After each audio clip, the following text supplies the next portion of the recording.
ॐ तव कथामृतं तप्तजीवनं कविभिरीडितं कल्मषापहं श्रवणमङ्गलं श्रीमदाततं भुवि गृह्णन्ति ये भूरिराजनः। শ্রী শ্রী রামকৃষ্ণ কথামৃত আপনাদের অত্যন্ত পরিচিত একটি বিষয়। অনেক ভক্ত আছেন যারা নিয়মিত এমনকি প্রত্যেক দিন খানিকটা হলেও শ্রী শ্রী রামকৃষ্ণ কথামৃত পাঠ করে থাকেন। শ্রীরামকৃষ্ণের এই কথামৃতের শুরুতে আমরা যে শ্লোকটি পাঠ করলাম, শ্রীম বা মাস্টারমশাই এই শ্লোকটি কথামৃত গ্রন্থের শুরুতেই উল্লেখ করেছেন। বোধ করি এই ছিল মাস্টারমশাইয়ের মনের কথা যে শ্রীমদ্ ভাগবত পুরাণ, মহাপুরাণ, সেখানে যখন ভগবানের কথা উল্লেখ করা হয়েছে সেই কথার সঙ্গে বর্তমান যে শ্রীরামকৃষ্ণের কথা তিনি বলতে চলেছেন তার সঙ্গে একটি সুন্দর সৌসাদৃশ্য খুঁজে পেয়েছেন বলেই মাস্টারমশাই আমাদের সবার আগে কথামৃত শুরু করবার আগে শ্রীমদ্ ভাগবতের এই শ্লোক উল্লেখ করেছেন। হয়তো তিনি এটি বলতে চেয়েছেন যে ভগবানের কথা সে যুগেই হোক বা এই যুগেই হোক, সেই কথা একই কথা, কেবল তার সময় বদলে গিয়েছে, কেবল তার বলার ঢং বদলে গিয়েছে, কিন্তু সেই একই কথা। তিনি বলছেন কথামৃতম, কথা অমৃত সমান। এবং কাদের কাছে এটি অমৃত বলে মনে হবে? না, যারা সংসারে তপ্ত তপ্ত জীবনম, সংসারের জ্বালায় যারা সাধারণ মানুষ দগ্ধ হচ্ছেন, তপ্ত হচ্ছেন, তাদের কাছে এই কথামৃত অমৃতের মতো মনে হবে। শ্রী শ্রী রামকৃষ্ণ কথামৃতের তাই নতুন করে পরিচয়ের কোনো প্রয়োজন নেই। যারা কথামৃত পাঠ করেন, সকলেই করেন, তারা জানেন যে এই কথামৃতের ভেতরে শ্রীরামকৃষ্ণের এমন কিছু কথা বা উপদেশ রয়েছে যা অনেক শাস্ত্র পাঠ করেও আমরা অনেক সময় বুঝতে পারি না। সহজ কথা সাধারণ মানুষের জন্য এত সুন্দর করে, বিশেষ করে বর্তমান যুগে এর সঙ্গে তুলনীয় আর কোনো গ্রন্থ নেই। এমন কোনো গ্রন্থ নেই যা কথামৃতের সঙ্গে তুলনা করা যাবে। আপনি হয়তো এই কথা শুনে ভাবতে পারেন যে এই কথাটি বড় এক পেশে শোনাচ্ছে, আরো অনেক ধর্মের কত গ্রন্থ রয়েছে, কত শাস্ত্র লেখা হয়েছে, কত পাণ্ডিত্যপূর্ণ লেখা রয়েছে, কিন্তু তার একটিও সঙ্গে কথামৃতে তুলনা হবে না। কারণ কথামৃতে কোনো পাণ্ডিত্য জাহির করবার চেষ্টা করা হয়নি, বরং শ্রীরামকৃষ্ণ যে ভাষা ব্যবহার করেছেন অতি সাধারণ ভাষা, যা বোঝার জন্যে আপনার কোনো পাণ্ডিত্যের প্রয়োজন নেই। বরং এমন বলা হয় যে মানুষের ভেতরে পাণ্ডিত্যের আভিজাত্য নেই বা অহংকার নেই, তিনি কথামৃত বরং একটু সহজেই বুঝতে পারবেন। যেখানে পাণ্ডিত্যের আবরণ অধিক রয়েছে তার পক্ষে কথামৃত বোঝা একটু কঠিন হবে। কারণ আমরা পণ্ডিত বলতে তাকেই সাধারণত বুঝি, সাধারণ অর্থে, যে যিনি সহজ কথাকে একটু ঘুরিয়ে টুরিয়ে নানা রকমভাবে উপস্থাপন করেন। যদি সহজভাবেই কোনো কথা বলা হবে আর আমরা সকলেই যদি তা বুঝে যাই, তাহলে আর তার পাণ্ডিত্য কি হলো? আমার প্রসঙ্গত মনে পড়ছে, স্বামী বিবেকানন্দ, তাকে পাশ্চাত্যে একটি ইউনিভার্সিটিতে বক্তৃতার জন্য আহ্বান জানানো হয়েছে এবং ফিলোসফির ছেলেগুলোকেই, স্টুডেন্টসদেরকেই ওখানে আনা হয়েছে যারা স্বামীজির বক্তৃতা শুনবেন। আর স্বামীজি বেদান্ত বিষয়ে বলছেন। খুব স্বাভাবিকভাবেই ফিলোসফির স্টুডেন্টসরাই ভালো বুঝতে পারবে, তাই জন্যে কলেজ কর্তৃপক্ষ তাদেরকেই অডিয়েন্স হিসাবে এনেছে। বক্তৃতা হয়ে গেল, কলেজ কর্তৃপক্ষ ছাত্রছাত্রীদের জিজ্ঞাসা করলো, কেমন শুনলে, কেমন হলো? বলছেন সবই তো জানা কথা। এটাই ছিল তাদের উত্তর, সবই জানা কথা, মানে নাথিং নিউ। এই যে সহজ ব্যাপারটা আমরা বুঝতে পারি না, আমরা ভাবি একটা বিরাট পাণ্ডিত্যপূর্ণ বলে গেল, যেটা খানিকটা মাথার উপর দিয়ে চলে গেল, কিছু বুঝতেই পারলাম না, তখনই আমরা তার প্রতি একটা মনে মনে সমীহ প্রকাশ করি। হ্যাঁ, তবেই তো বলি বক্তৃতা।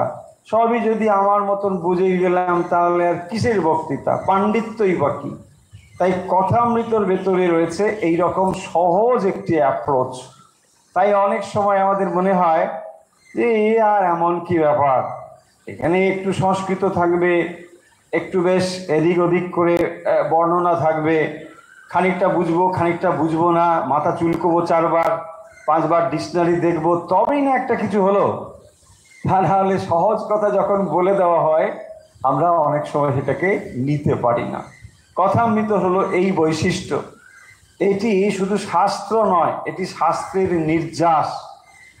আর শ্রীরামকৃষ্ণ হচ্ছেন সেই ব্যক্তিত্ব যিনি সমস্ত শাস্ত্রকে এক জায়গায় সমন্বয় করেছেন।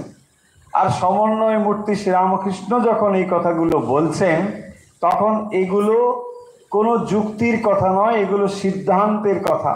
কারণ প্রতিটি জিনিস তিনি সিদ্ধান্ত করেছেন তার ভেতরে, সেই সমন্বয়ের কথা এখানে তিনি বলছেন।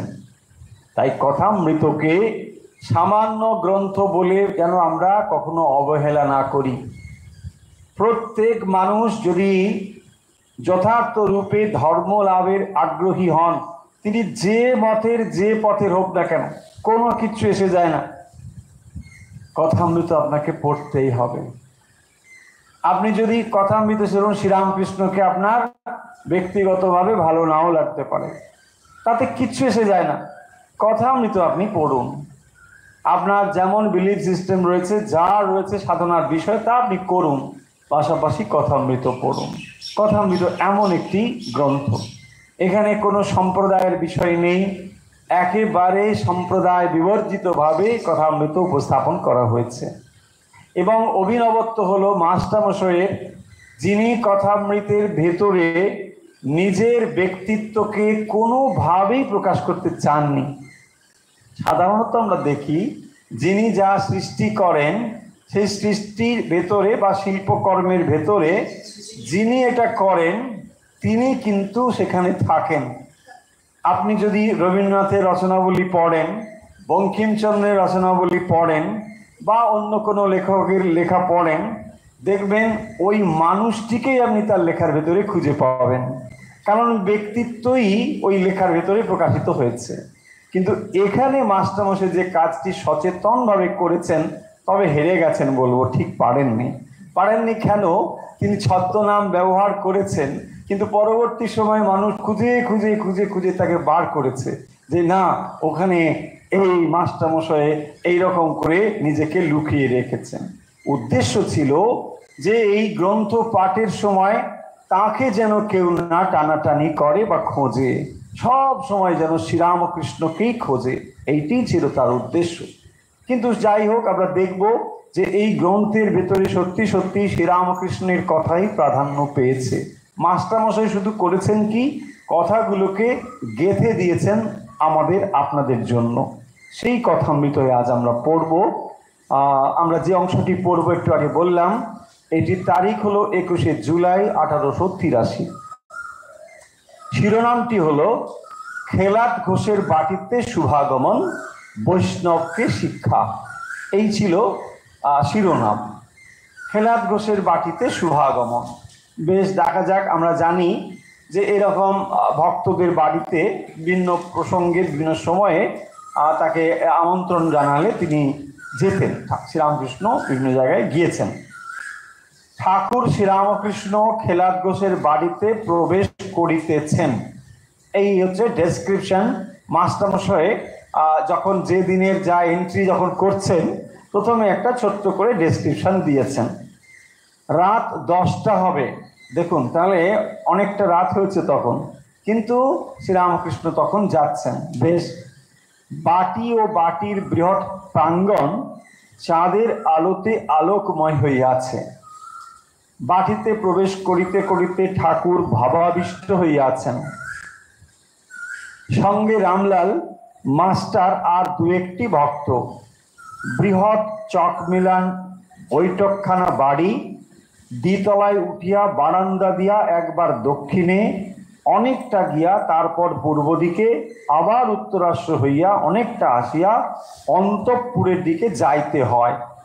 যে ডেসক্রিপশন রয়েছে আমরা বুঝতে পারছি এর দ্বারা যে ভক্তের যার বাড়ির কথা এখানে বলা হয়েছে, ইনি একটু বর্ধিষ্ণু একজন বাড়ি, খুব স্বাভাবিকভাবেই জমিদার গোছের ছিলেন তিনি, আর এই করতেন, ওই দান ধ্যান অনেক করতেন খেলাত ঘোষের, এই হচ্ছে পরিচয়। তো যাই হোক, তার বাড়িতে তিনি পৌঁছেছেন। আচ্ছা, আমরা দেখি এরপরে। ওই দিকে আসিতে বোধ হইল যেন বাটিতে কেহ নাই, মানে বিশাল বাড়ি, খুব একটা লোকজন আছে বলে মনে হচ্ছে না। কেবল কতগুলি বড় বড় ঘর আর সম্মুখে দীর্ঘ বারান্দা পড়িয়া আছে। তো বুঝিয়ে দিচ্ছেন তিনি একটা আভিজাত্য সেখানে রয়েছে, কিন্তু এখন একটু নির্জন নির্জন ভাব। ঠাকুরকে উত্তর পূর্বের একটি ঘরে বসানো হইল, এখনো ভাবস্থ। এখন শ্রীরামকৃষ্ণ কখন ভাবস্থ হবেন তার কোনো ঠিক ঠিকানা ছিল না, আর কি দেখেই বা হবেন তাও কোনো ঠিক নেই। সামান্য কিছুতেই তার ভাবস্থ অবস্থা হয়। মানে একেবারে শুকনো দেশলাই কাটি, ফলে যে কোনো অবস্থায় একটু ফ্রিকশন হলেই ব্যাস তার ভেতরে আগুনটা জ্বলে উঠবে। এই রকম একটা অবস্থায় শ্রীরামকৃষ্ণ যাচ্ছেন। ফলে ভাবার চেষ্টা করতে পারি, আমরা কল্পনা করতে পারি যে আমাদের মনের অবস্থা আর শ্রীরামকৃষ্ণের মনের অবস্থাটা কীরকম। ভক্তের বাড়িতে তিনি ঢুকছেন, তখনই ভাবস্থ হয়ে গিয়েছেন, তখনও ভাবস্থ। বাটির যে ভক্তটি তাহাকে আহ্বান করিয়া আনিয়াছেন, তিনি আসিয়া অভ্যর্থনা করিলেন। খুব স্বাভাবিকভাবেই তিনি নেমন্তন্ন জানিয়েছেন, তিনি এসেছেন। তিনি বৈষ্ণব, সঙ্গে তিলকাদি ছাপ ও হাতে হরিনামের ঝুলি। একটা বৈষ্ণবের মনে মনে আমরা যেমন রূপ চিন্তা করতে পারি, একেবারে সেই বর্ণনায় একজন বৈষ্ণব, সঙ্গে তিলকাদি ছাপ ও হাতে হরিনামের ঝুলি। বেশ, লোকটি প্রাচীন, তিনি খেলাত ঘোষের সম্বন্ধী। আচ্ছা, দক্ষিণেশ্বরে ঠাকুরকে মাঝে মাঝে গিয়া দর্শন করিতেন, কিন্তু কোন কোন বৈষ্ণবের ভাব অতি সংকীর্ণ, তাহারা স্বার্থ বা জ্ঞানীদিগের বড় নিন্দা করিয়া থাকেন। ঠাকুর এবার কথা কহিতেছেন। দেখুন, এত সময় পর্যন্ত মাস্টারমশাই একটা বর্ণনা দিয়ে দিলেন যে কোন প্রেক্ষিতে আজ আমরা শ্রীরামকৃষ্ণকে দর্শন করব কথামৃতের পাতায়। তো কথামৃতে সেই বর্ণনা তিনি দিয়ে দিয়েছেন। আপনারা সকলেই জানেন যে কথামৃতের প্রতিটি পাতা একটা ছবির মতো, এবং সেই ছবিটি যাতে ভবিষ্যতে ভক্তরা একেবারে চোখ বন্ধ করে দেখতে পারেন, এইরকম করেই এটা বর্ণনা করা হয়েছে। ঠিক এইরকম ভাবে আমরা দেখতে পাচ্ছি। এবারে শ্রীরামকৃষ্ণ কথা বলা শুরু করছেন। কি বলছেন দেখুন, কথা বলছেন, আমার ধর্ম ঠিক আর অপরের ধর্ম ভুল, এ মত ভালো না। আচ্ছা, কেন এই কথা শুরু হবে? তার প্রথমেই কিন্তু মাস্টারমশাই ডেসক্রিপশনে বলে দিয়েছেন। কি বলেছেন আর একবার আমরা স্মরণ করি দেখুন। তিনি বলছেন, কোন কোন বৈষ্ণবের ভাব অতি সংকীর্ণ, তাহারা শাক্ত বা জ্ঞানীদিগের বড় নিন্দা করিয়া থাকেন। মানে ইন জেনারেল ওয়েতে কিন্তু বলা হচ্ছে, নিশ্চয়ই ব্যতিক্রম থাকবে, কিন্তু তিনি এইটি বলছেন যে অনেক বৈষ্ণব রয়েছেন যাদের ভাবটা সংকীর্ণ, সংকীর্ণ গোঁড়ামি রয়েছে তাদের মধ্যে, সবার নয় নিশ্চয়ই, তারা শাক্ত বা জ্ঞানীদিগের বড় নিন্দা করে থাকেন। আচ্ছা, এই নিন্দা দুই রকম হতে পারে। নিন্দা এক হতে পারে নিন্দনীয় জিনিসকে নিন্দা করা, এটা একটা পয়েন্ট। আর নিজে মহৎ এটা প্রমাণ করার জন্য অপরকে নিন্দা, এটাও একটা হতে পারে। মানে আমি অপরকে বলছি তুমি কত ছোট, তার মানে উল্টো দিক থেকে আমি কত বড়, এটা হয়। আর যেটা সত্যি ছোট সেটাকে সত্যি ছোট বলা যাবে, তাই না? কালো জিনিসটাকে কালো বলা হচ্ছে, কিন্তু এখানে তা উদ্দেশ্য নয়। এখানে যে অপরকে ছোট, মানে জ্ঞানী এবং শাক্তকে যে ছোট করে বলা হচ্ছে, নিন্দা করা হচ্ছে, এই নিন্দার উদ্দেশ্য হচ্ছে আত্মপ্রশংসা। বৈষ্ণবরা সাধারণভাবে যেটি করেন, শাক্ত এবং অন্যদেরকে যে নিন্দা করে থাকেন, এই নিন্দার পেছনে রয়েছে আসলে আত্মমহিমা প্রচার। মানে আমার ভাবটা দেখো, আমাকেই দেখো, এই হচ্ছে সোজা কথা। শ্রীরামকৃষ্ণ এই জায়গা থেকে কথা বলাটা শুরু করছেন।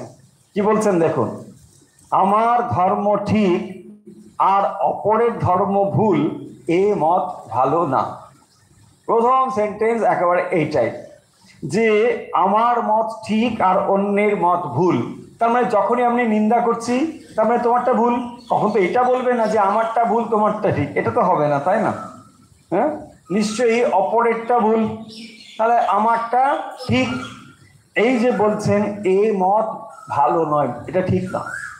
তাহলে তোমারটা ভুল আর আমারটা ঠিক, বলছেন এই মত ভালো না। ঈশ্বর এক বই দুই নাই, তাকে ভিন্ন ভিন্ন নাম দিয়ে ভিন্ন ভিন্ন লোকে ডাকে। দেখুন, এই কথাগুলো আজ যখন আমরা পড়ছি মনে হবে যে আচ্ছা এ তো জানা কথাই, এর আর কি আছে। কিন্তু দেখুন, যখন আমরা বই পড়ি সব ঠিক থাকে, প্র্যাকটিক্যালি যখন আমরা ব্যবহার করি তখন এই কথাগুলো অনেক সময় ভুলে যায়। আর যখন শ্রীরামকৃষ্ণ কথা বলছেন তখন সমাজটা আরো অন্যরকম ছিল। তো এখন কি বলছেন, ঈশ্বর এক বই দুই নেই। তাহলে এই বোধটা আমাদের হয় না যে বৈষ্ণব যাকে ডাকছেন, শাক্ত যাকে ডাকছেন, জ্ঞানী যাকে ডাকছেন, বা অন্য ধর্মের মানুষ যাকে ডাকছে, সেটা ইসলাম হতে পারে, বৌদ্ধ হতে পারে, খ্রিস্টান হতে পারে, যে কেউ হতে পারে, তারা যে অন্য অন্য কাউকে ডাকছে তা তো নয়, একজনকেই ডাকছেন। আপনি বলবেন আচ্ছা এটা তো জানাই না, এটা জানা ছিল না আমাদের। এইটা শ্রীরামকৃষ্ণ সিদ্ধান্ত দিয়ে দিচ্ছেন, একেবারে সিদ্ধান্ত। দেখুন, এইটা নিয়ে বিচার করে বহু সময় কেটে গেছে আমাদের পণ্ডিতদের মধ্যে, যে না বোধহয় ঠিক হবে না, এত বৈচিত্র্য আমরা দেখতে পাচ্ছি, হ্যাঁ সব এক কি করে হয়ে যায়, ভগবান সব এক? না না, ভগবান এক না। কিন্তু শ্রীরামকৃষ্ণ বলছেন একেবারেই এক, তার সিদ্ধান্ত। আরো দেখুন এটাকে এক্সপ্লেন করছেন কিভাবে। কেউ বলে গড, কেউ বলে আল্লাহ, কেউ বলে কৃষ্ণ, কেউ বলে শিব, কেউ বলে ব্রহ্ম। তাহলে শব্দগুলো বদলে গেল। যেখানে বলছেন গড, আল্লাহ, কৃষ্ণ, শিব আর ব্রহ্ম, তাহলে এখানে বদলালো কোনটা? শব্দগুলোই বদলে গেল। তাহলে রিয়ালিটি যা, বাস্তব যা, এটা বদলে যাচ্ছে না, সেই জিনিসটি একই, তাই না? তো এরকম সেই আছে না গল্প, একজন খুব পিপাসায় পড়েছে, কিন্তু সে অন্য একটা দেশে গেছে, সেই দেশে জলকে কি বলে তার জানা নেই, হ্যাঁ ওই দেশের ভাষা সে জানে না। সে তাদেরকে নানাভাবে বোঝাতে চেষ্টা করলো যে তার মানে একটু পিপাসার জল চাই, কিন্তু সেই জল শব্দটা যেহেতু তাদের কাছে অর্থবহীন, সে নানাভাবে বলছে আমার এইরকম এরকম এরকম হাত নেড়ে, মানে একেবারে ইন্টারন্যাশনাল ল্যাঙ্গুয়েজ যা, সেটা বোঝানোর চেষ্টা করেছে। কিন্তু সেই মানুষগুলো অনেকটা পরে বুঝতে পারলো যে আসলে এই লোকটা জলের কথাই বলছে। তার মানেটা কি? বস্তুটা এক, তাকে নানা ভাবে আমরা কেবল বলছি মাত্র। তাহলে বস্তু একই, তাকে আমরা নানা ভাবে বলছি। নানা ভাবে মানে এখানে ভাষাগত বৈচিত্র্যের কথা বলা হয়েছে। সেই জন্য শ্রীরামকৃষ্ণ বলছেন যে কেউ তাকে বলছে আল্লাহ, কেউ কৃষ্ণ, কেউ শিব, কেউ ব্রহ্ম। তাহলে এই শব্দগুলো বদলে গেলে বস্তু কি বদলে যায়? বস্তু বদলে যায় না। তাহলে পিপাসার জন্য আপনার যে জিনিসটির দরকার সেই জিনিসটিকে আপনি ওয়াটার বলতে পারেন, জল বলতে পারেন, পানি বলতে পারেন, অ্যাকোয়া বলতে পারেন, আরো অনেক ল্যাঙ্গুয়েজে অনেক কিছু বলতে পারেন, কিন্তু আসল তো সেটা জল। তাহলে যখন আপনার পিপাসা পায় তখন আপনি যেটাকেই চান সেটা একটাই জিনিস। দেখুন, পৃথিবীর যে কোনো প্রান্তের মানুষ পিপাসা যখন পায় তো জলই পায়, তার জলেরই প্রয়োজন হয়। এক্স্যাক্টলি এই কথাটাই শ্রীরামকৃষ্ণ বলছেন, যে তাহলে এত যে বৈচিত্র্য আমরা ঈশ্বর, গড এইসব বলছি, এগুলো কেবল শব্দগত বৈচিত্র্য। তিনি আরো সুন্দর করে তিনি কি বলছেন, যেমন পুকুরে জল আছে, এক ঘাটের জল লোকে বলে জল, এক ঘাটে বলে ওয়াটার, এক ঘাটে বলে পানি।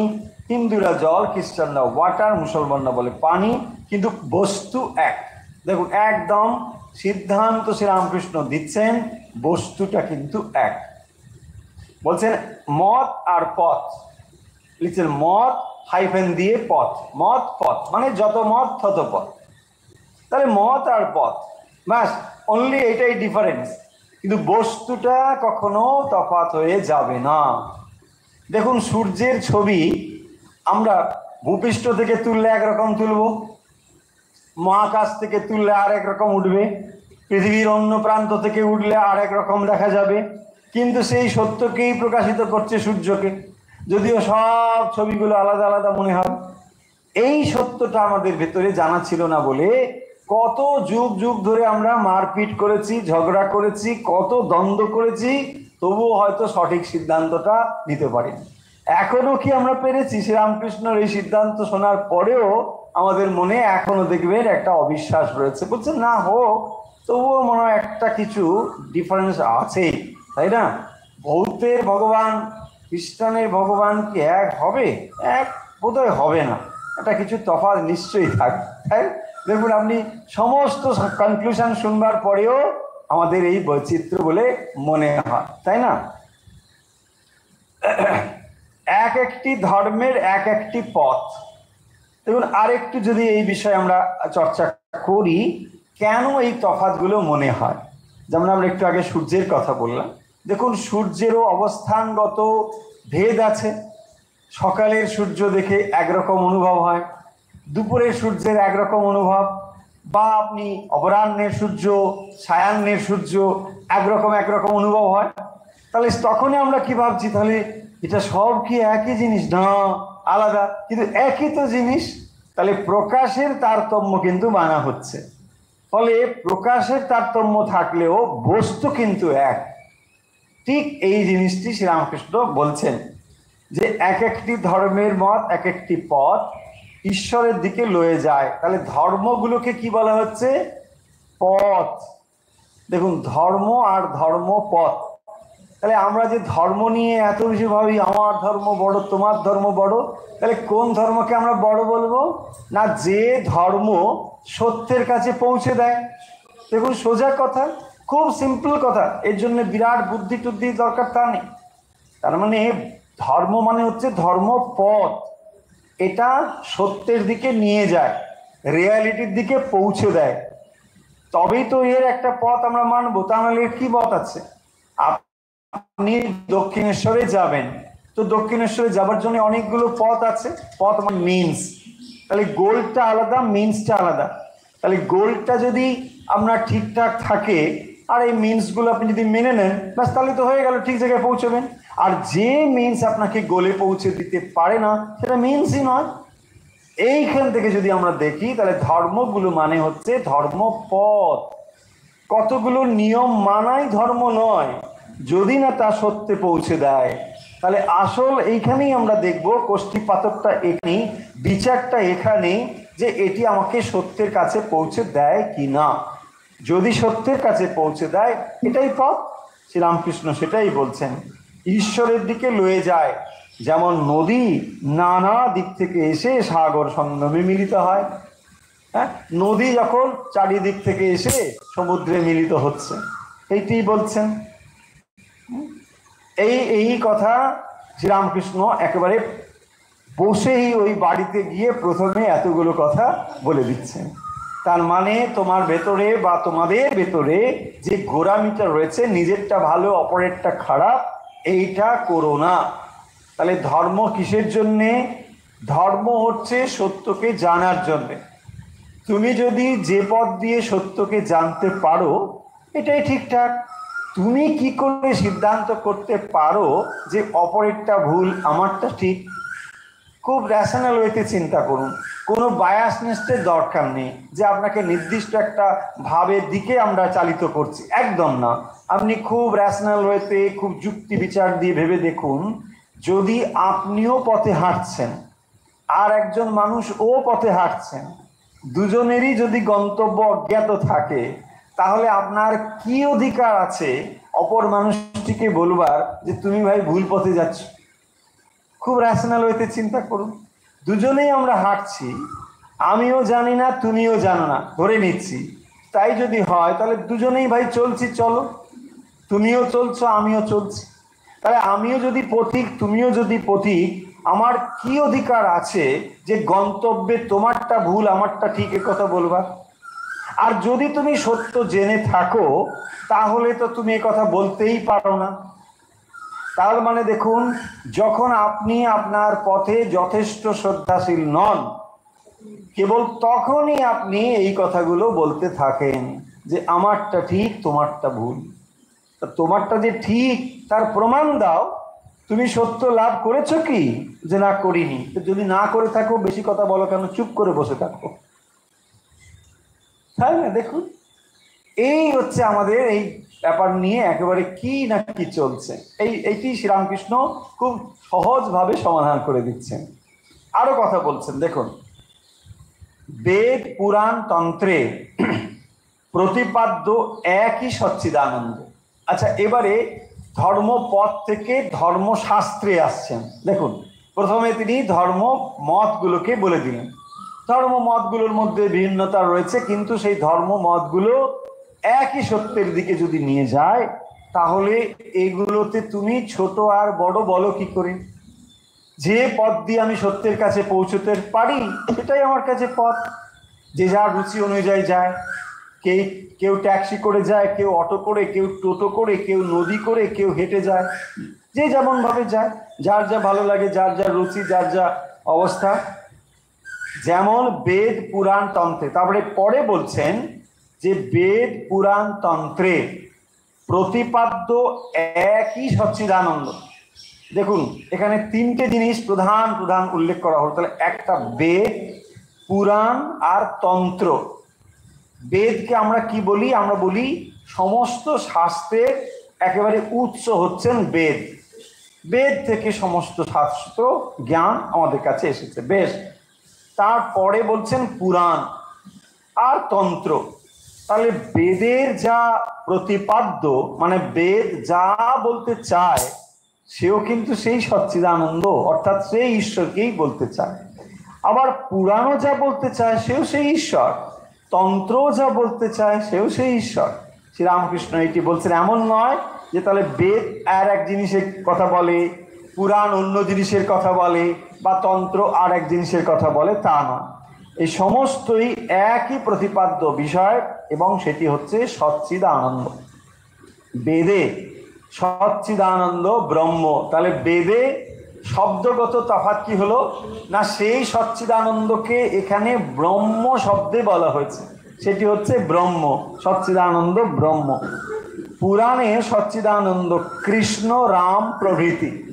দেখুন, তাহলে যখন আমরা এই ফর্ম পাচ্ছি, তাহলে সচ্চিদানন্দ যখন আমরা তাকে স্বরূপত বলছি, সেখানে কোনো ফর্ম নেই, নাম রূপ নেই। তাহলে নাম রূপের পারে যখন তিনি, তাকে আমরা বলছি ব্রহ্ম। আবার যখন নাম রূপ সংযুক্ত হলো, তখন তাকে আমরা কৃষ্ণ অথবা রাম বলছি। তার মানে একটা দ্বৈত ভূমি, একটা অদ্বৈত ভূমি। তাহলে দ্বৈত ভূমিতে যখন তাকে আমরা বলছি, তাকে আমরা ব্রহ্ম শব্দ বলছি। ব্রহ্ম শব্দের অর্থ কি? ব্রহ্ম মানে হচ্ছে যা সব থেকে বড়, সব থেকে যেটা বড়, তারপরে আর বড় কিছু নেই, তাকেই আমরা ব্রহ্ম শব্দ বলছি। বেশ, কিন্তু তাহলে সেই ব্রহ্ম শব্দ মানে তাকে আমরা নাম রূপের ভেতরে নিতে পারি না। স্বরূপত তার নাম রূপ হয় না।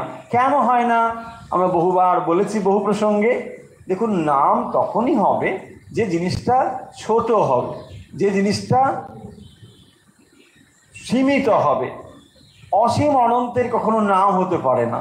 নাম বস্তুকে ছোটই করে, রেস্ট্রিক্টেড করে। তাহলে বস্তুকে যেটি ছোট করে সেই নাম, তাহলে নিশ্চয়ই সেটা অদ্বৈত নয়, দ্বৈত জিনিস।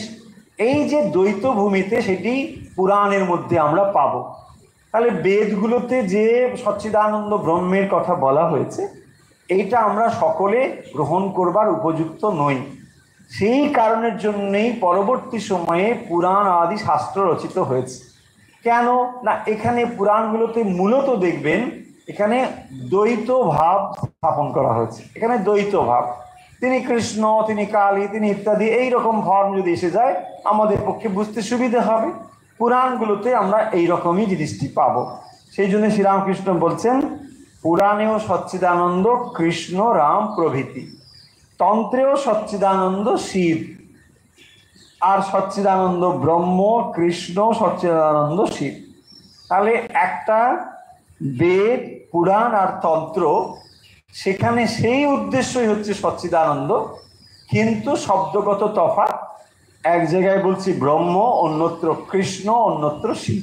এই তাহলে শ্রীরামকৃষ্ণ খুব সুন্দরভাবে সমন্বয় করে দিচ্ছেন যে তোমরা যারা বেদ মানো বা বেদকে তোমরা গুরুত্ব দিচ্ছ, ঠিক, ভুল কিছু নেই। যারা পুরাণ মতে অগ্রসর হচ্ছ তাদেরও ভুল কিছু নেই, তন্ত্র মতে যারা, তাদেরও ভুল নেই। কিন্তু লক্ষ্য হবে সচ্চিদানন্দ। সেই সচ্চিদানন্দকে কেউ নামরূপের পাড়ে গিয়ে চিন্তা করে, কেউ নামরূপ সংযুক্ত হয়ে চিন্তা করে, একই জিনিস। শ্রীরামকৃষ্ণের এই কথাগুলো শুনবার পরে সকলের কিরকম অভিব্যক্তি, এটিও মাস্টারমশাই ফুটিয়ে তুলেছেন। কি বলছেন? বলছেন সকলে চুপ করিয়া আছেন। হ্যাঁ, এইসব কথা শুনে সবাই চুপ করে আছে। চুপ করে আছেন মানে এই কথাগুলো তখন তারা প্রথমবার শুনছেন। তো প্রথম কথা যখন শোনে কেউ, তার ভেতরে অভিনবত্ব থাকে, এবং সেই অভিনবত্ব যখন রয়েছে, অবাক হয়ে শুনছেন যে এই লোকটি বলে কি। এরকমভাবে একটা জিনিস হচ্ছে। বৈষ্ণব ভক্ত মহাশয় ঈশ্বরকে ভাববই বা কেন? একেবারে গোড়ার কথা, তাই না? ভালো কথা বলেছে যে ঈশ্বরকে ভাবার দরকারই বা কি? ঈশ্বর আছেন, থাকুন, সমস্যা কি, তাই না? তুমি তোমার মতো থাকো, আমি আমার মতো থাকি। তো তোমাতে আমাতে এত ডাকাডাকি করতে হবে, এইসব করতে হবে, এই কি, কেন কেন? ঠিক, শ্রীরামকৃষ্ণের উত্তর দেখুন। বলছেন, এ বোধ যদি থাকে তাহলে তো জীবন মুক্ত। কথাটা একটু বুঝবো। কেন ঈশ্বরকে ভাববই বা কেন? কেন ভাববো? প্রথম কথা, ঈশ্বর যদি এই অর্থ হয়, এই কথার ভেতর থেকে যদি এই কথা আমরা বার করি যে ঈশ্বরকে আমাদের ভাবার দরকার নেই, কারণ ঈশ্বর আর আমাতে কোনো তফাৎ নেই, তাই না? এটা একটা হতে পারে যে আমাতে এবং অর্থাৎ জীব এবং ব্রহ্মে কোনো তফাৎ নেই। জ্ঞানীরা তো এই কথা বলে। তাহলে জীব এবং ব্রহ্মে যদি কোনো তফাৎ না থাকে, তাহলে আমার সত্যি তো আমি ঈশ্বরকে ভাববো কেন? তখনই তো আমি ঈশ্বরকে ভাববো না যদি ঈশ্বর এবং আমি দুটো আলাদা হই। আমি অমুকের কথা ভাবি, তাহলে অমুক এবং আমি নিশ্চয়ই এক নই। যদি আমি আর ঈশ্বর এক হয়ে যাই, তাহলে আর ভাববার দরকার কি? খুব স্বাভাবিক কথা। ওই জায়গাটা ধরে শ্রীরামকৃষ্ণ বলছেন, এ বোধ যদি থাকে, তার মানে আমি আর ঈশ্বর আলাদা নয়, এই বোধ যদি থাকে, তাহলে তো জীবন মুক্ত। তাহলে তো জীবন মুক্ত, অর্থাৎ আমি আর ভগবানে কোনো তফাৎ নেই, ব্রহ্ম আর জীবে কোনো তফাৎ নেই। তাহলে এই কথাটা যে আমরা বলছি, এটা কি বুঝে বলছি না না বুঝে বলছি? এই কথাটা আমরা তোতা পাখির মতো বলছি। বইতে লেখা আছে সবাই পড়ছি, শুনছি, আবার বলছি। তাহলে এই কথাটার উপলব্ধি নেই, আর উপলব্ধি নেই বলে এই কথাটার কোনো অর্থও নেই, এই কথাটার কোনো বিশেষ তাৎপর্য নেই, কেবল আমরা বলি। তাহলে যদি এই কথাটা আমরা বুঝে বলতাম, মানে ঈশ্বর আর আমাতে যদি কোনো তফাৎ না থাকে, তাহলে এই কথাটি সত্যি সত্যি যদি বুঝে বলি, তাহলে তফাৎটা কি হতো? তফাৎ হতো এই যে ব্রহ্মের যে যেগুলো বৈশিষ্ট্য, সেই বৈশিষ্ট্যগুলো আমার মধ্যে প্রকাশিত হতো। কি ব্রহ্মের বৈশিষ্ট্য? সৎ চিৎ আনন্দ। তাহলে সৎ চিৎ আনন্দ যদি ব্রহ্মের বৈশিষ্ট্য হয়, এটি জীবেরও বৈশিষ্ট্য হবে যিনি বলছেন। তার মানে তিনি সৎ স্বরূপ। তার মানে এই যে আমি মরে যাব মরে যাব, এটা কখনো হওয়ার কথা নয়। সত্যি যদি ব্রহ্মের উপলব্ধি কারো হয়, তাহলে ব্রহ্ম হচ্ছেন সৎস্বরূপ। সৎস্বরূপ মানে তার অসৎ সত্তা কখনো নেই, মানে তিনি কখনো নন এক্সিস্টেন্ট, এটা হতে পারে না। ভগবান সবসময় বা ঈশ্বর সবসময় বা ব্রহ্ম সর্বদাই আছেন। তাহলে যিনি সর্বদা আছেন, এই বোধ যার হয়েছে জীব, তার কখনোই অস্তিত্ব চলে যাওয়ার ভয় থাকবে না। তাহলে মৃত্যু ভয় বলে যে ভয় আমরা সাধারণ অনুভব করি, তার নিশ্চয়ই থাকবে না। না, আমি কি করে মরতে পারি, কখনোই মরবো না। বেশ, আর কি? চিৎ। চিৎ মানে হচ্ছে জ্ঞান, নলেজ। কিসের জ্ঞান? তাহলে এই স্বরূপ জ্ঞান তার হচ্ছে যে তিনি ব্রহ্ম এক। তাহলে তিনি এবং ব্রহ্ম যদি এক হয়, তাহলে আনন্দের অনুভূতি তার হবে, অর্থাৎ তিনি সর্বদা আনন্দে অবস্থান করবেন। দেখুন, এই যদি না হয়, তাহলে কেবল মুখে বলা হচ্ছে, মুখে বলছি আমি সচ্চিদ আনন্দ, কিন্তু মনে জানি আমি অমুক নন্দ, তাই না? ফলে এটা হচ্ছে না। আর সেই জন্য বলছেন এ বোধ যদি থাকে, দেখুন কেবল এটা জানা বলছেন না, বোধ। বোধ মানে বোধে বোধ, বোধে বোধ মানে অনুভূতি। তাই অনুভূতি ছাড়া এই নলেজগুলোর কোনো দাম নেই। অন্য নলেজগুলোর দাম কোথায় গেছে? তাহলে দেখুন, এগুলো আমরা বহুবার বলেছি, তবুও এগুলো আমাদের কাছে কনফিউজিং বলে আমরা আবার এগুলো বলবো ভবিষ্যতে। আমাদের জানতে হবে এগুলো। দেখুন, অন্য নলেজের থেকে এর তফাৎটা কোথায়? আপনি স্কুলে, কলেজে, বিশ্ববিদ্যালয়ে অনেক পড়াশোনা করেছেন, সেই জিনিসগুলোর সঙ্গে তফাৎ হচ্ছে ওইগুলো আপনি বইতে বা নোট থেকে কোথাও পড়ে টড়ে নিয়ে আপনি এক জায়গায় লিখে দিলে আপনার মূল্যায়ন হলো যে আপনি জিনিসগুলো জেনে গিয়েছেন, আপনাকে 10-এর 10 বা 10-এর 11 বা 10-এর অনেক বেশি দিয়ে দেওয়া হলো, আপনি পাস করে গেলেন, হয়ে গেল, সুন্দর। দেখুন, এইভাবেই আমাদের জগৎ চলছে, কোনো সমস্যা নেই। ওখানে আপনি যখন লিখছেন H2O = ওয়াটার, আচ্ছা তখন কি আপনাকে প্রশ্ন করা হবে তুমি ল্যাবে গিয়ে H2O এটা করে কি তুমি দেখেছো? বলছে না, আমি দেখিনি। আচ্ছা, তাহলে তুমি লিখলে কি করে? না, আমি মুখস্থ করেছি, আমি লিখে দিয়েছি। ও আচ্ছা, বেশ, ঠিক আছে, তুমি চলো, তোমার কোনো সমস্যা নেই, তুমি এটা জানো, তোমাকে 5 নম্বর দিয়ে দেওয়া হচ্ছে। কিন্তু এখানে তফাৎটা তাহলে কি? এখানে তফাৎ হলো এই থিওরিটিক্যাল, আবার এই প্র্যাকটিক্যাল নলেজ মানেও ল্যাবে গিয়ে যে ওখানে তাহলে আমি H2O মিশিয়ে দেখে নিলাম, তাহলে থিওরিটিক্যাল নলেজ প্র্যাকটিক্যাল হয়ে গেল, ব্যাপারটা ঠিক ওরকম নয়। এখানে তাহলে কি করতে হবে? আপনি যে ব্রহ্ম, এইটি আপনাকে জানতে হবে। বুঝছে, জানলে বই পড়ে? না না না না না, তাহলে বই পড়ে যে আমরা জানি, এটাকে কি বলা হয়? এটাকে বলা হয় ইনডিরেক্ট নলেজ। এটা প্রত্যক্ষ জ্ঞান নয়, পরোক্ষ জ্ঞান। সেই কারণের জন্যে পরোক্ষ জ্ঞান আধ্যাত্মিক জগতে বিশেষ সহায়তা দান করে না। আর এটা দান করে না বলেই আমরা কি করি? আমরা কেবল মুখেই কথাগুলো বলতে থাকি, তাতে আমাদের কিছুই হয় না। শ্রীরামকৃষ্ণ বলছেন না, যেমন বিড়াল যখন কি বলে, পাখিকে যখন বিড়াল ধরে তখন সে কী করে? ট্যা ট্যা করতে থাকে। আবার যখন খুব ফেভারেবল সব কিছু, তখন সে রাম রাম হরি হরি বল, তাই না? আমাদের অবস্থাও তাই। হে ভগবান তমেব মাতা চপিতা থমেব, তারপরে যে একটা সমস্যা তৈরি হয়, ওরে বাবা তুমি তোমার দিকে থাকো, আমি এখন ছুটলাম, হয় কি না? দেখুন, তার মানে কেন এটা হয়? ওটা কেবল মুখ পর্যন্ত। তার নিচে আর নেই, মুখেই কেবল বলে যাচ্ছে। শ্রীরামকৃষ্ণ সেই জন্য বলছেন যে ঈশ্বরকে ভাববই বা কেন, এটা যদি সত্যি বোধ থাকে, মানে তুমি এবং ঈশ্বরের মধ্যে যদি অভিন্ন সম্বন্ধ এটা বুঝে থাকো, তোমার ভগবানকে ডাকার কোনো দরকার নেই। এক্স্যাক্টলি, এটা একটা এক্সট্রিম। ভগবানকে তাহলে কারা ডাকবে না?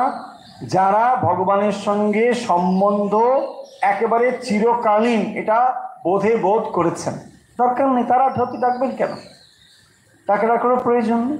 এবারে প্রশ্ন হচ্ছে যে তাহলে সকলেই কি আমরা ভগবানকে জেনে ফেলেছি? অনেকেই তো আমরা ভগবানকে ডাকি না।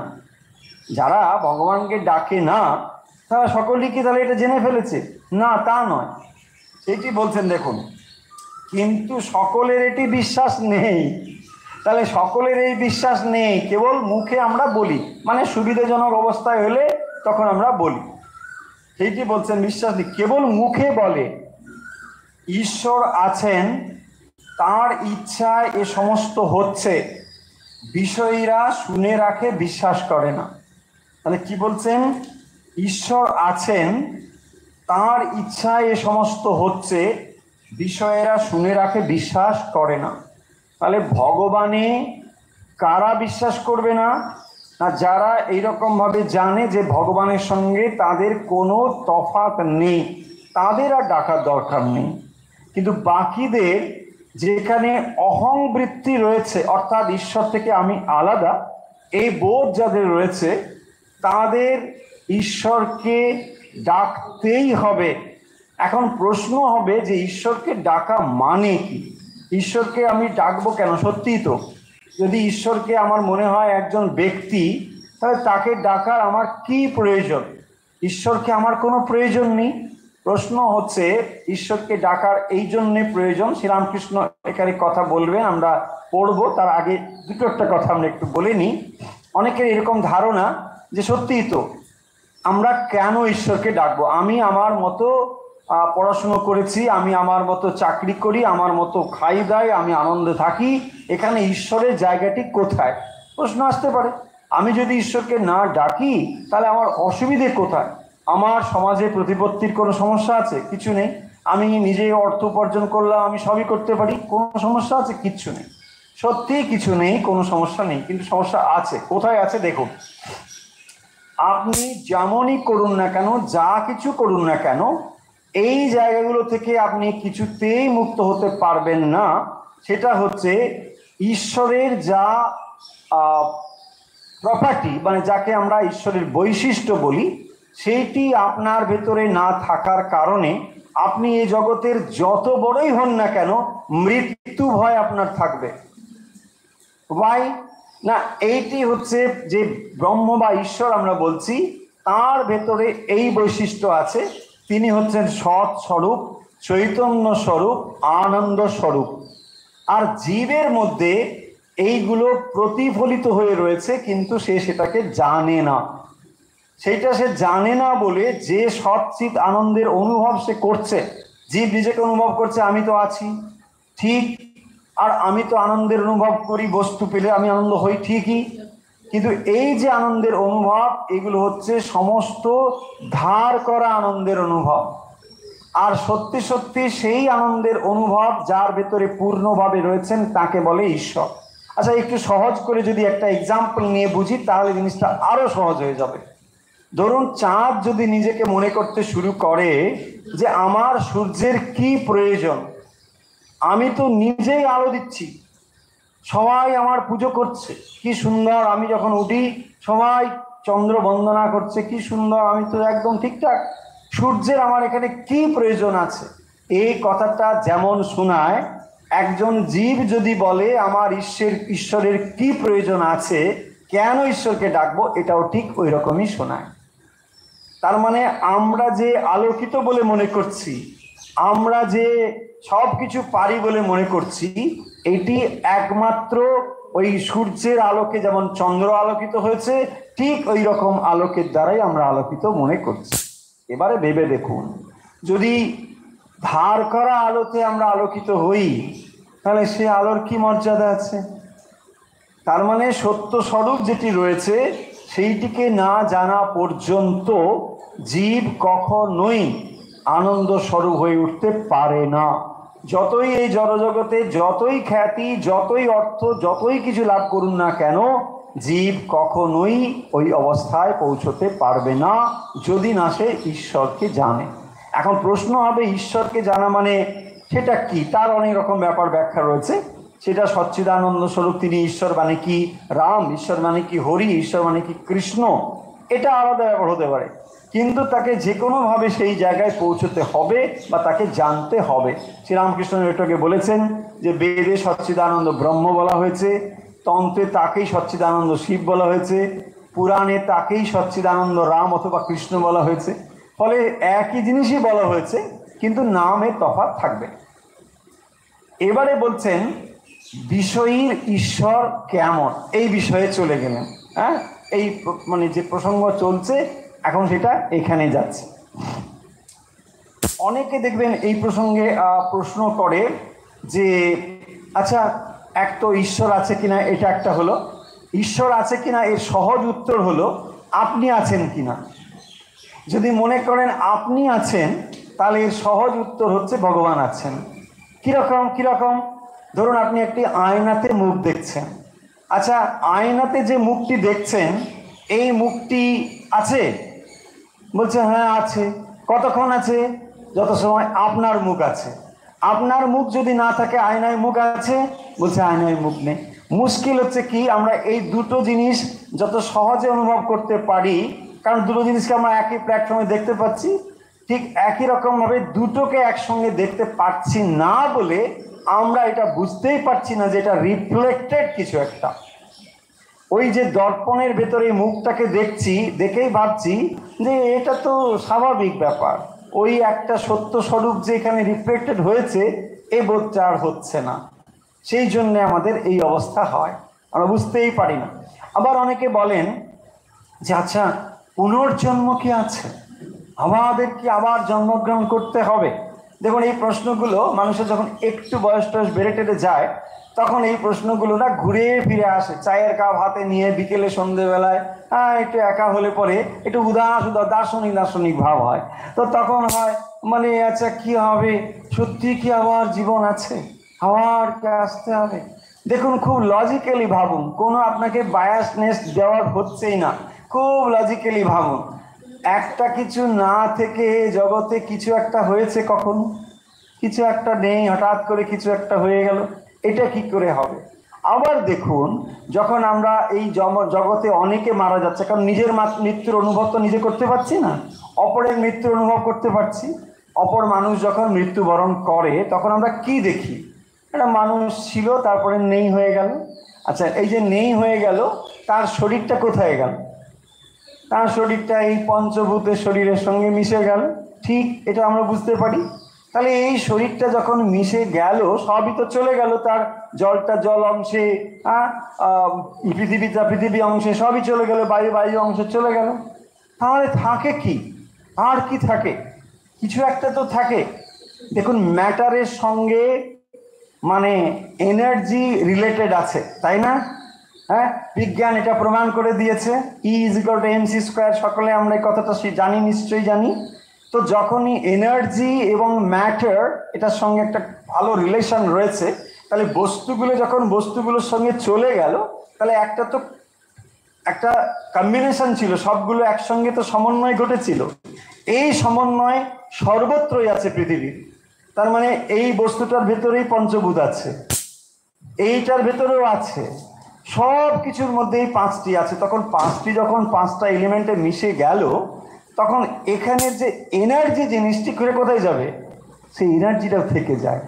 আপনি বলবেন আচ্ছা, এই এনার্জি ব্যাপারটা ঠিক বুঝতে পারছি না, কীরকম এনার্জিটা থাকবে? দেখুন কীরকম।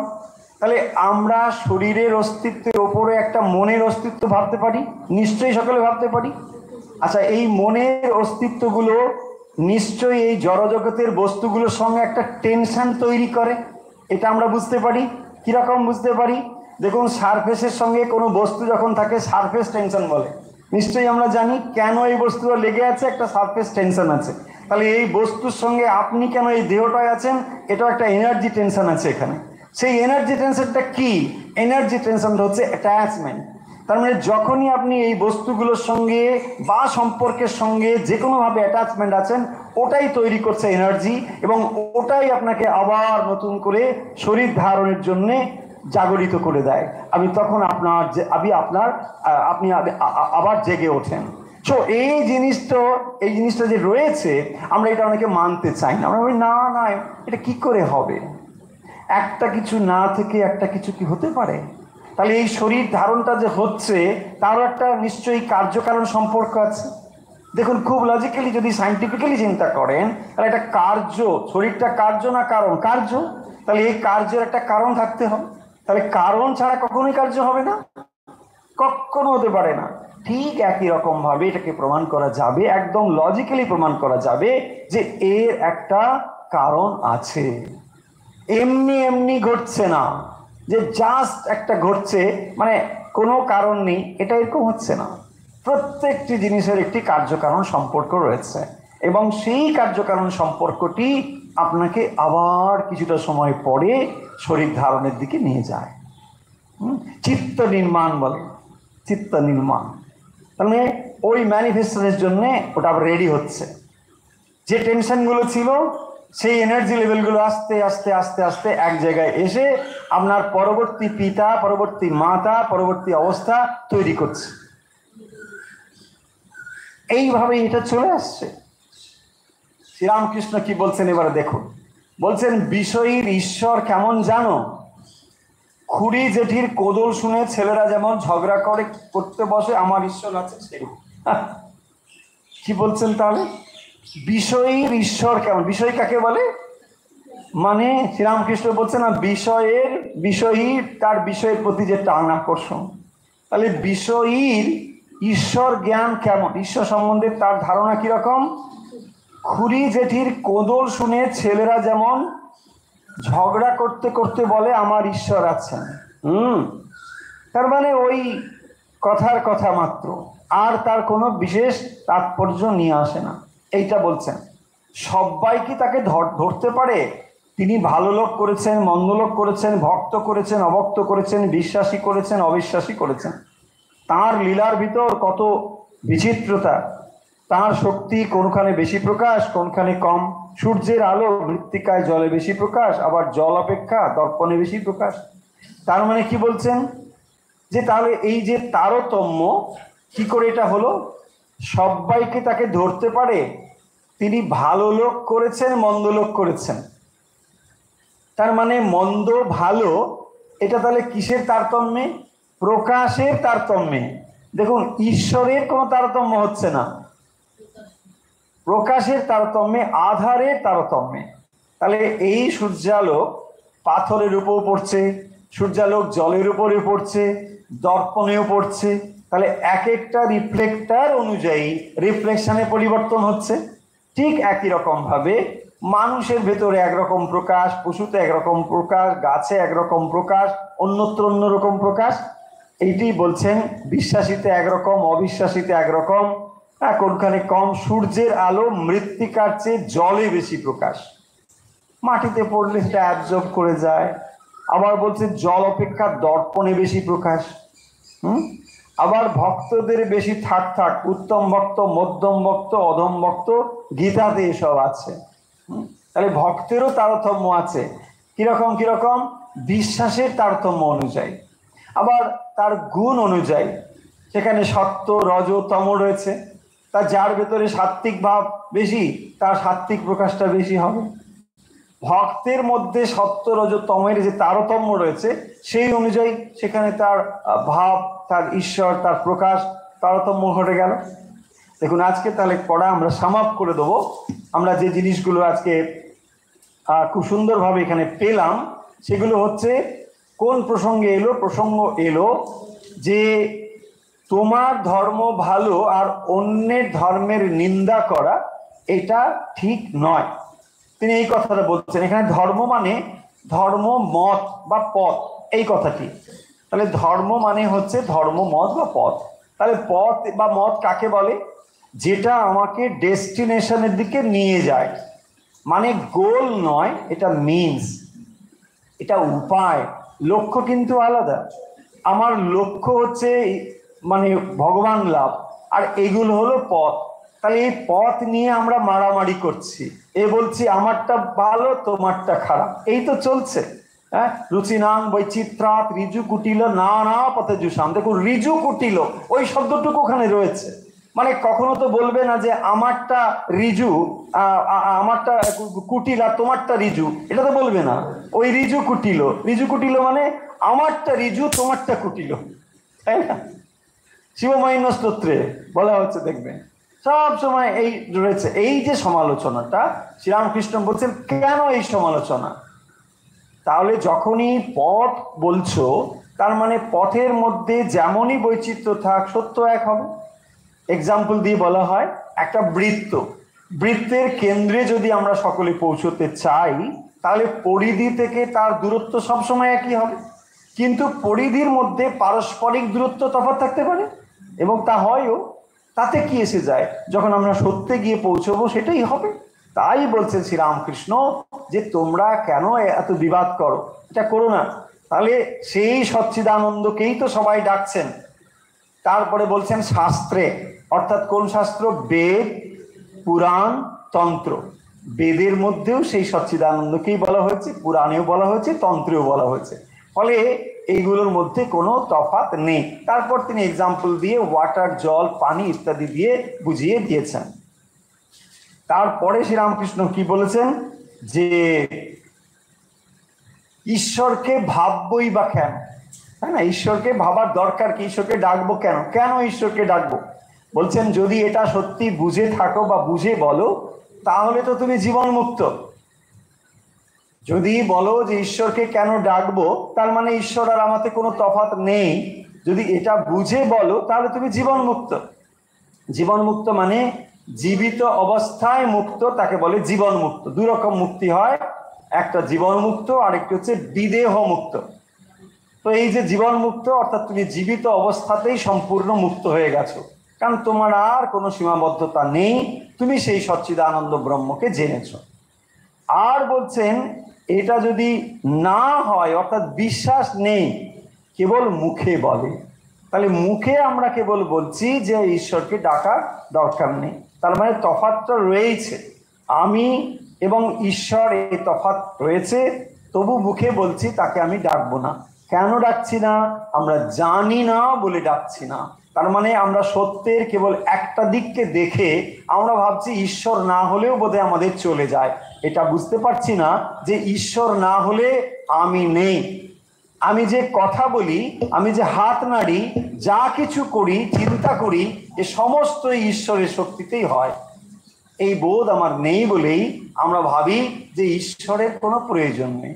আমরা যেমন এক্সাম্পল দিলাম যে চন্দ্র যদি মনে করে সূর্যের আমার কোনো প্রয়োজন নেই, সেটা যেমন লাগে।